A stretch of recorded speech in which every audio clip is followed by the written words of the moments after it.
Let me tell you one thing. My gut feeling, they cannot do it, they will not do it, it will not happen. That's it. I will not tell anything more. They can't do it. Because the entire Indian, not only Muslims, our non-Muslim friends also are with us. Why do you want to divide this?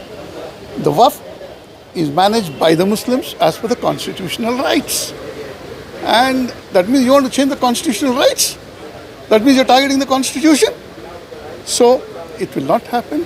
We have faith in God and we have got faith in the parliamentary system and democracy of India that this bill will not be passed. It will actually build a pressure? 100%. See, we have left all our work. The entire NGOs and the stakeholders from all over Karnataka here, even from Kerala. So why have we come here? Because we want that India as a secular democratic republic should remain secular. We will manage our institutions, let the other religions manage theirs. We will not interfere in them, they will not interfere in us. That is how it has been happening all the while. And this is nothing but divisive politics being created in India. Thank you. Home minister बयान दे रहे हैं कि हम लोग bill pass करेंगे। देखिए, अमित शाह का बयान सही नहीं है। जब जेपीसी बन जाती है तो इसका मतलब ये है कि वो पूरा स्टडी करेगी। स्टडी करने के लिए पार्लियामेंट में कमेटी बना दी गई है और कमेटी के लिए 3 महीने का टाइम दिया गया है और कमेटी पूरे मुल्क में घूम फिर करके वो लोगों की राय जानना चाहेगी, ख़ास करके मुसलमानों को राय जानना चाहेगी।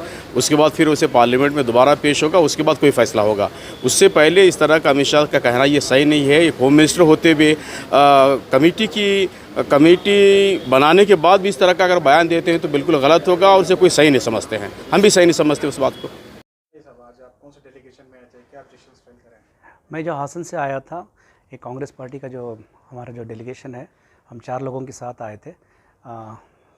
हमने जो ऑब्जेक्शंस फाइल किए, जो डीसी को जो ये पावर देने जा रहे हैं, इसके ख़िलाफ़ है हम। ये जो सदियों से होता आया हुआ है, वक्फ means it is nothing but it is given to Allah. So इस वजह से इस नाम को बदलने का जो साजिश ये जो हाली गवर्नमेंट जो किया हुआ है, इसके ख़िलाफ़ है हम।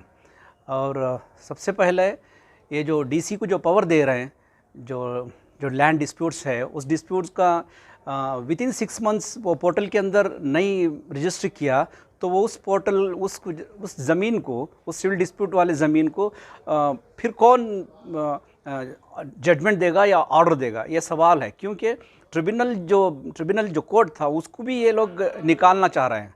अगर वो भी निकालेंगे तो डीसी के पास भी अगर नहीं हुआ तो फिर वो जो डिस्प्यूट प्रॉपर्टी है वो उसका होगा क्या। मेरा नाम मुजाहिद है, state coordinator for the KPCC social media.